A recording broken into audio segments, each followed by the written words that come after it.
Hello friends, biology की कक्षा में आप सबका स्वागत है। पिछले कुछ दिनों से हम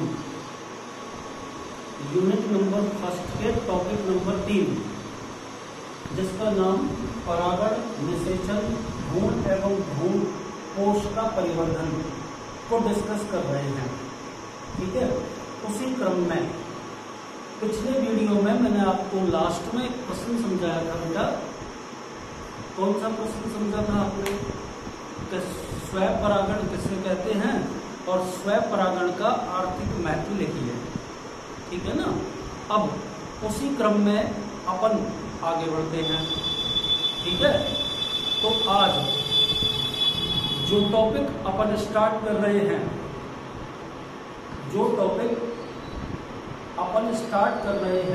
वो है पर परागण किसे कहते हैं तथा पर परागण का महत्व लिखिए। ठीक है ना, ध्यान से सुना। देखिए बेटा, सबसे पहले तो आपको इसमें ना पर परागण की परिभाषा करनी पड़ेगी और पर परागण की परिभाषा के लिए आपको गौर करना पड़ेगा कि परागण की क्रिया दो पादपों के पुष्पों के मध्य होती है। अर्थात पर परागण की क्रिया में किसी पुष्प के परागकणों का स्थानांतरण परागकोश से किसी दूसरे पादप के पुष्प की वर्तिकाग्र पर होता है। परिभाषा को जानना आपके लिए जरूरी है बेटा, और वो इसलिए है कि देखो, यदि आपको परिभाषा समझ में आ जाएगी क्या कि पर परागण की क्रिया के लिए दो अलग अलग पादपों की आवश्यकता होती है, तो पर परागण की क्रिया के महत्व उसी बेसिक पे आधारित है ना। तो देखो, दो अलग अलग पादपों के आनुवंशिक लक्षणों का समेकन होता है पर परागण में। समझ रहे होंगे भाई, एक पादप के लक्षण कुछ और हैं, दूसरे पादप के लक्षण कुछ और हैं, है ना।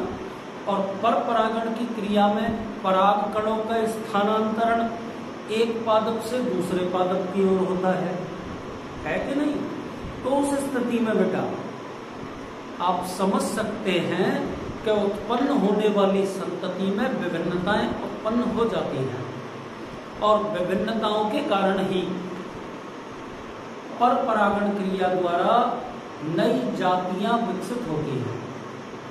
लाभ बता रहा हूं बेटा मैं। और भी अपन कह सकते हैं कि पर परागण की क्रिया में पराग कणों का स्थानांतरण दो पादपों के मध्य होता है। मीन्स एक पादप से परागकण दूसरे पादप के पुष्प की वर्तिकाग्र पर पहुंचते हैं। तो बेटा संततियां विभिन्नता युक्त होती हैं। ये संततियां वातावरण के प्रति अनुकूलनशीलता, समझ रहे हैं, और बेटा रोग प्रतिरोधक क्षमता में उत्कृष्टता युक्त होती हैं। देख सकते हैं, ये मैंने लाभ में दूसरा पॉइंट लिख रखा है। देखो ये लिखा, पहले पॉइंट में तो क्या लिखा हुआ है बेटा? नई जातियों का विकास। ठीक है। दूसरे पॉइंट में क्या लिखा है कि पर परागण के द्वारा उत्पन्न होने वाली संततियां अधिक अनुकूलनशीलता वातावरण के प्रति व उत्कृष्ट रोग प्रतिरोधक क्षमता वाली होती है। ये पॉइंट नंबर दूसरा हो गया। अब तीसरे पॉइंट पर आइए। पर परागण के द्वारा उत्पन्न होने वाली संततियां जीवन संघर्ष में अधिक सफल रहती हैं। कारण भी जब वही है, विभिन्नताओं का डेवलप होना। पॉइंट नंबर 4 पर आइए। पर परागण की क्रिया के द्वारा बहुविकल्पी संततियां उत्पन्न होती हैं। पॉइंट नंबर 5 पर आइए बेटा। त्रुटिपूर्ण लक्षणों को पर परागण की क्रिया द्वारा संततियों से पृथक किया जा सकता है। बैठ गया आपके समझ में? या आप इसको यूं कह सकते हैं बेटा कि जनकों में उपस्थित त्रुटिपूर्ण या अवांछनीय लक्षण पर परागण की क्रिया द्वारा संततियों से पृथक किए जा सकते हैं। एंड बेटा लास्ट पॉइंट पर आ जाइए। पर परागण की क्रिया द्वारा आर्थिक महत्व की फसलों एवं बागवानी से अधिक उपज प्राप्त की जा सकती है। तो बेटा ये पूरी की पूरी बातें तो पर परागण के लाभ हो गए, ठीक है ना? किसके लाभ बेटा? पर परागण के लाभ, है ना? अब इसकी हानि भी देख लीजिए, उसके बाद मैं इन दोनों को रिपीट कर दूंगा तो आपके याद भी हो जाएगा। हानियां क्या है बेटा? पर परागित पुष्प को रंग, गंध एवं मकरंद हेतु अत्यधिक एनर्जी वेस्ट करनी पड़ती है, ठीक है ना? क्योंकि देखो ये सारी चीजें आवश्यक होती हैं कीटों को अपनी ओर आकर्षित करने के लिए, भाई रंग के द्वारा, गंध के द्वारा अथवा मकरंद के द्वारा कीट अथवा पक्षी पर परागण हेतु पुष्प की ओर आकर्षित होते हैं। बैठ गया आपके समझ में? ठीक है ना? अगले पॉइंट पर आइए बेटा, ध्यान से सुनना। देखो पर परागण की क्रिया एक अनिश्चित क्रिया है, बाई चांस घटना है ना? तो इस क्रिया में पुष्पों को अत्यधिक मात्रा में परागकण उत्पन्न करने पड़ते हैं। सुन लिया? इसलिए उत्पन्न करने पड़ते हैं बेटा क्योंकि पर परागण की क्रिया में अधिकांश परागकण व्यर्थ नष्ट हो जाते हैं। बैठ गया आपकी समझ में? तीसरे पॉइंट पर आइए। पर परागण की क्रिया में पर परागित पुष्प के परागकणों को विभिन्न बाह्य साधनों जैसे जल, वायु, कीट, पक्षी, जंतु, विभिन्न बाह्य साधनों पर आश्रित रहना पड़ता है। बैठ गया आपके समझ में? और एक लास्ट बात और आपको मैं बता रहा हूं कि पर परागण की क्रिया द्वारा कई बार संततियों में अवांछनीय लक्षण उत्पन्न हो जाते हैं, ठीक है ना भाई? यद्यपि त्रुटिपूर्ण लक्षणों को संततियों से पृथक करने का ये उपयुक्त माध्यम है, लेकिन कई बार संततियों में कई अवांछनीय लक्षण डेवलप हो जाते हैं।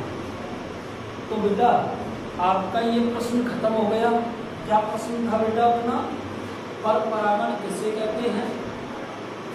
पर परागण के महत्व को स्पष्ट कीजिए, ठीक है ना? तो मैं इसको बोल रहा हूं बेटा, ध्यान से सुनना। देखिए कि पर परागण वह क्रिया है जिसमें किसी पुष्प के परागकण परागकोश से उसी जाति के किसी दूसरे पौधे के पुष्प की वर्तिकाग्र पर पहुंचते हैं। एक बात तो ये हो गई।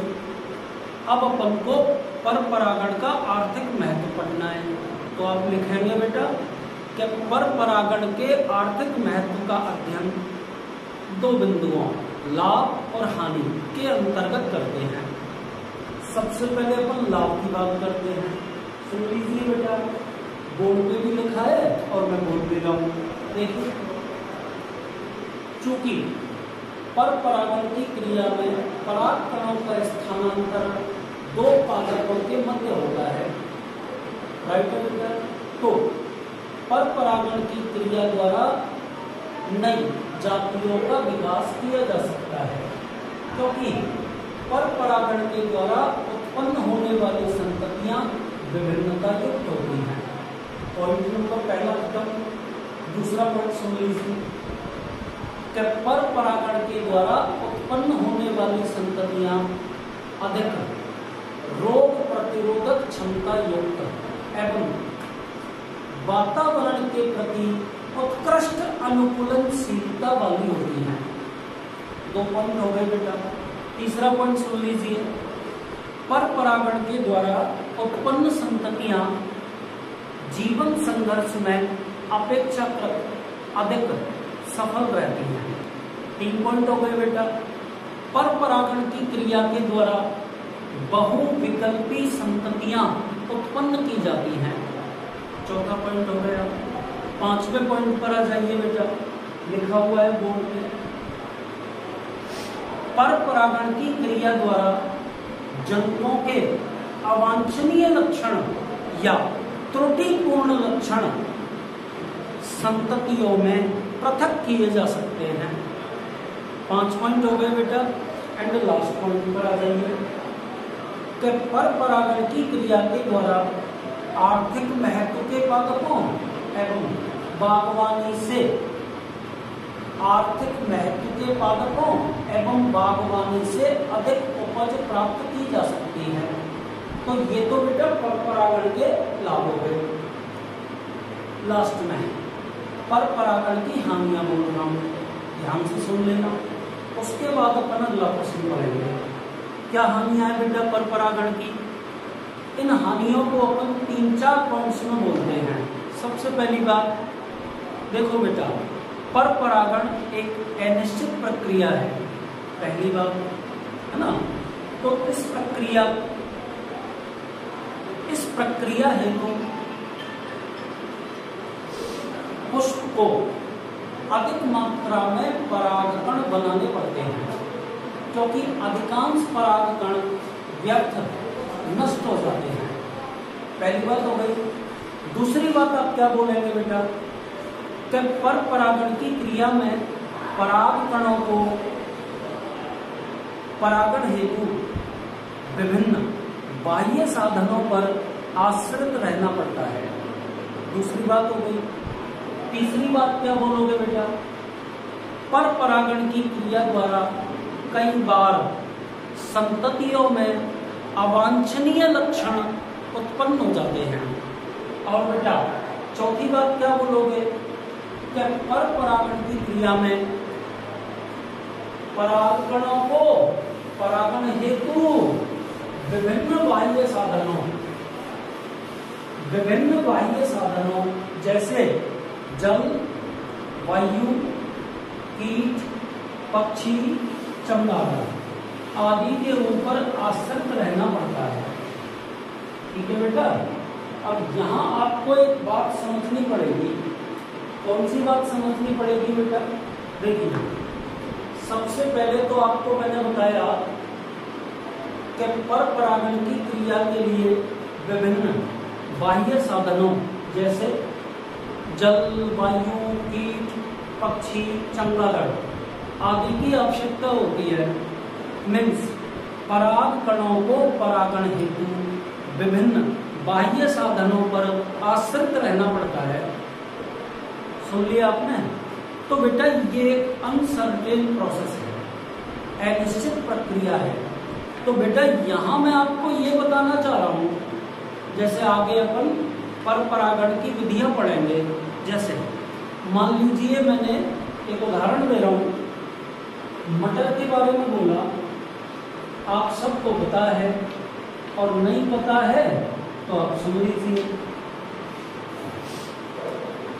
कि मटर का जो पुष्प होता है वो एक स्वपरागित पुष्प है।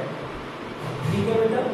पर मान लीजिए मटर के पुष्प के पुंकेसरों के परागकोश से परागकण वायु के द्वारा अथवा कीट के द्वारा किसी दूसरे उसी पादप के किसी दूसरे पुष्प की वर्तिकाग्र पर चले जाते हैं। तो बताइए मटर स्वपरागित कहां से हो गया? तब तो उसमें कीट परागण या वायु परागण हुआ। तो कुल मिला के बात यह है कि परागण की क्रिया में यह कहना किसी एक पादप के लिए कि भाई ये इस प्रकार का परागण इस पुष्प में पाया जाता है, वो गलत है। वो केवल संभावना पर आधारित होता है। ठीक है बेटा, अब अपन इस वीडियो का दूसरा प्रश्न पढ़ते हैं। ठीक है बेटा, और दूसरा प्रश्न अपन पढ़ेंगे बीज के बारे में। हेडिंग नंबर नेक्स्ट, बीज के परिवर्धन की क्रिया।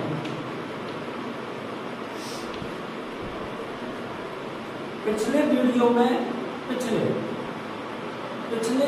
में अपन एक प्रश्न पढ़ चुके हैं कि बेटा बीज किसे कहते हैं और बीजांड से बीज बनने के दौरान होने वाले परिवर्तनों का उल्लेख कीजिए। पढ़ चुके हैं और वही चीज आप इस बीज के परिवर्तन की क्रिया में पढ़ने वाले हैं। सुन लिया आपने? ठीक है ना। अब सुनिए आप, देखो बीजांड आपको पढ़ा चुका हूं। निषेचन के पश्चात किसके अंदर परिवर्तित होता है? बीज में। ठीक है ना, यानी कि बीजांड के विभिन्न भाग निषेचन की क्रिया के द्वारा बीज के विभिन्न भागों का निर्माण करते हैं। ठीक है ना बेटा। एक चीज और आप सुन लीजिए, आपको पढ़ा चुका हूं। आवृत बीजी पादपों में निषेचन दोहरे प्रकार का होता है, जिसे द्विनिषेचन कहते हैं, है ना। एक प्रकार का निषेचन तो कहलाता है बेटा युग्मक संलयन, और दूसरे प्रकार का निषेचन कहलाता है बेटा परिसंलयन। ठीक है ना बेटा। आगे सुनिए, आप सबको पता है, क्या पता है बेटा कि युग्मक संलयन की क्रिया के द्वारा क्या बनता है? युग्मनज। कैसा होता है? द्विगुणित। त्रिसंलयन की क्रिया के द्वारा प्राथमिक भ्रूणकोश केंद्रक बनता है। ये कैसा होता है? त्रिगुणित होता है। ठीक है ना। आगे चलिए, युग्मनज आगे द्विगुणित भ्रूण का विकास करता है, और बेटा त्रिगुणित प्राथमिक भ्रूणकोश केंद्रक आगे जाके त्रिगुणित भ्रूणकोश बनाता है। सारी चीज आपको मैं पढ़ा चुका हूँ। ठीक है, तो आप क्या बोलेंगे बेटा? बीज के परिवर्तन की प्रक्रिया के दौरान आवृत बीजी पादपों में द्विनिषेचन की प्रक्रिया के तहत युग्मक संलयन की क्रिया द्वारा भ्रूणक तथा त्रिसंलयन की क्रिया द्वारा भ्रूणकोश का विकास होता है। और आप सब जानते हैं बेटा कि भ्रूण और भ्रूणकोश बीज के प्रमुख भाग हैं। ध्यान से सुनना, है ना। आगे चलिए, भ्रूणकोश के बारे में आपको कई बार मैं बता चुका हूं कि बेटा भ्रूणकोश एक पोषक ऊतक है जो परिवर्तित होते हुए भ्रूण को पोषण उपलब्ध करवाता है। तो बेटा कुछ बीजों के अंदर तो पूरा का पूरा भ्रूणकोश भ्रूण के परिवर्तन के दौरान पोषक पदार्थ के रूप में प्रयुक्त कर लिया जाता है। तो ऐसे बीजों को तो अपन बोलते हैं अभ्रूणकोशी बीज, क्योंकि भ्रूणकोश उनमें एब्सेंट है। बैठ गई बात समझ में? आगे चलिए बेटा, कुछ ऐसे बीज होते हैं जिनमें भ्रूणकोश की कुछ मात्रा, यानी कि भ्रूणकोश एक अत्यंत पतली परत के रूप में भ्रूण के चारों तरफ उपस्थित होता है। और ऐसे भ्रूणकोश को जो शेष रह गया परिभ्रूणकोश कहते हैं। ठीक है बेटा, तो कुल मिला के बीज के भीतर भ्रूण और भ्रूणकोश होते हैं, लेकिन अभ्रूणकोशी बीजों के अंदर भ्रूणकोश अनुपस्थित होता है। उसके अलावा निषेचन की प्रक्रिया के दौरान बीजांड के विभिन्न भाग बीज के विभिन्न भागों का निर्माण कर देते हैं। तो अभी तक जो मैंने बताया ये तो अपन को सब ऊपर ही ऊपर लिख देना है, और इसके बाद निषेचन के दौरान बीजांड के विभिन्न भागों के परिवर्तन से बने बीज के भागों को या तो आप भाषा में लिख देना, या आपको जैसे मैं टेबल की फॉर्म में बता चुका हूं वैसे लिख देना। ठीक है ना, एक बार मैं उस टेबल को दोबारा से आपको बता रहा हूं। देखो इधर तो मैंने लिखा किसके भाग, बीजांड के भाग। ठीक है बेटा, और इधर मैंने लिख दिया किसके भाग, बीज के भाग। हो गया। तो देखो इधर तो अपन किसके भाग लिखेंगे बेटा, बीजांड के, और उधर किसके भाग लिखेंगे अपन, बीज के भाग। तो कैसे कैसे आएंगे वो आपको एक टेबल के द्वारा बताया जा रहा है। ठीक है बेटा, सुनिए। देखो सबसे पहले शुरुआत करते हैं बीजांड ग्रंथ।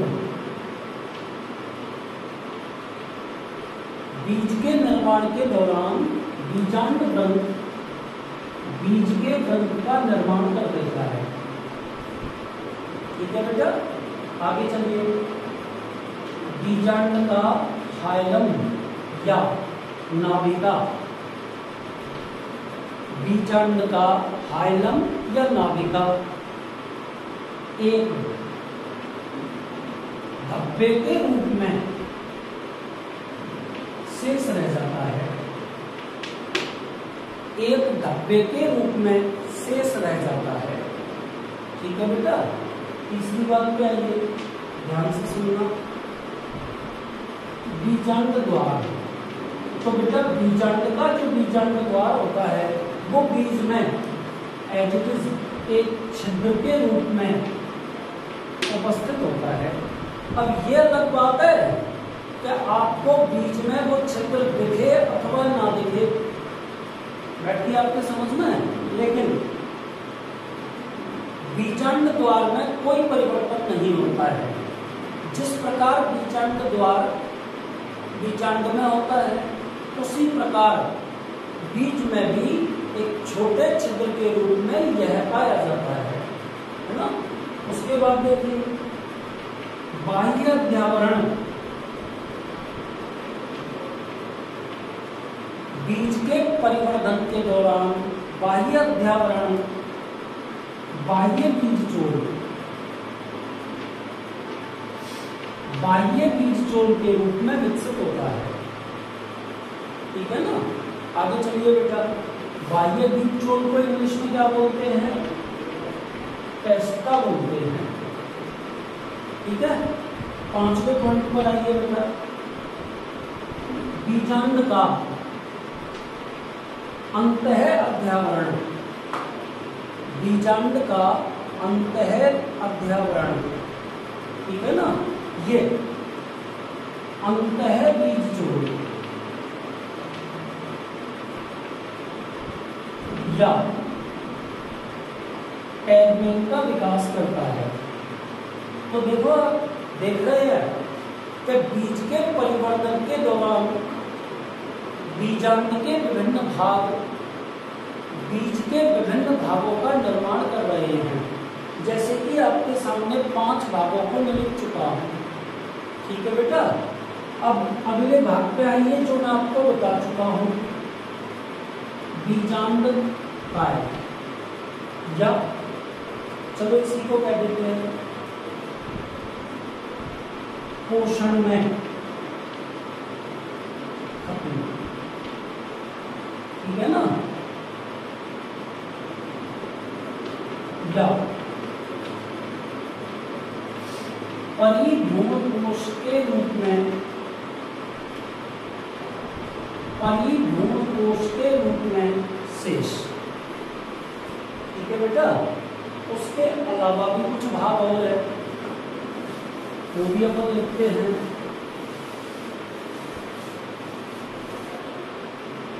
देखो, सहायक कोशिका व प्रतिमुखी कोशिकाएं, सहायक कोशिका एवं प्रतिमुखी कोशिकाएं, दोनों ही प्रकार की कोशिकाएं बीजांड के भ्रूणकोश में उपस्थित होती हैं, लेकिन बीज के निर्माण के दौरान दोनों प्रकार की कोशिकाएं नष्ट हो जाती हैं। बीज के निर्माण के दौरान या बीज के परिवर्तन की प्रक्रिया में दोनों प्रकार की कोशिकाएं नष्ट हो जाती हैं। हो गया बेटा। एंड लास्ट में दो इंपॉर्टेंट चीजें, एक तो बेटा अंड कोशिका, अंड कोशिका का दूसरा नाम क्या है बेटा? मादा युग्मक। कैसी होती है ये कोशिका? एकोणिक होती है ना? सुनिए, अंड कोशिका या मादा युग्मक बीज के परिवर्तन के दौरान, ठीक है ना, भ्रूण के रूप में कन्वर्ट हो जाती है। सुन लिया आपने? और सबसे लास्ट में बेटा, सबसे लास्ट में केंद्रीय कोशिका, केंद्रीय कोशिका या द्वितीयक केंद्रक। आपको पता है कि ये कोशिका द्विगुणित होती है, यह कोशिका द्विगुणित होती है ना? और बीज के परिवर्तन की प्रक्रिया में ये भ्रूण कोश के रूप में, भ्रूण कोश के रूप में बदल जाती है। तो मेरे हिसाब से आप जान गए होंगे, क्या जान गए होंगे बेटा? कि देखो, निषेचन की क्रिया के परिणाम स्वरूप बीजांड बीज के रूप में परिवर्तित हो जाता है, पहली बात। दूसरी बात, बीजांड के विभिन्न भाग बीज के विभिन्न भागों के रूप में, बीज के विभिन्न भागों के रूप में परिवर्तित हो जाते हैं। और ये सारी बात आपको मैं बोर्ड पर बता चुका हूँ, पहले भी पढ़ा दिया। भाई ये प्रश्न जो है ना, वो दो प्रकार से पूछा जा सकता है। या तो यूं पूछा जा सकता है सीधे सीधे कि भाई बीज किसे कहते हैं, है ना, और बीजांड से बीज बनने के दौरान होने वाले परिवर्तनों को स्पष्ट कीजिए। तब भी आपको इसी प्रकार से लिखना है।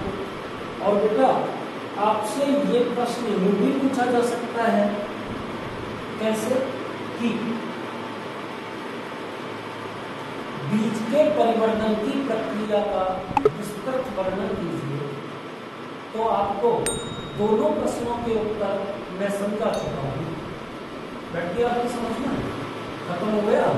अब बेटा सुन लो, अगले वीडियो में, इससे अगले वीडियो में आपको परपरागण की विभिन्न विधियों के बारे में बताया जाएगा।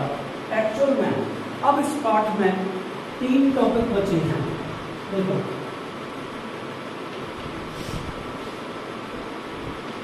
एक टॉपिक तो बचा है परपरागण की विधियां, टॉपिक नंबर 1, पाठ नंबर वही तीसरा चल रहा है, ठीक है ना।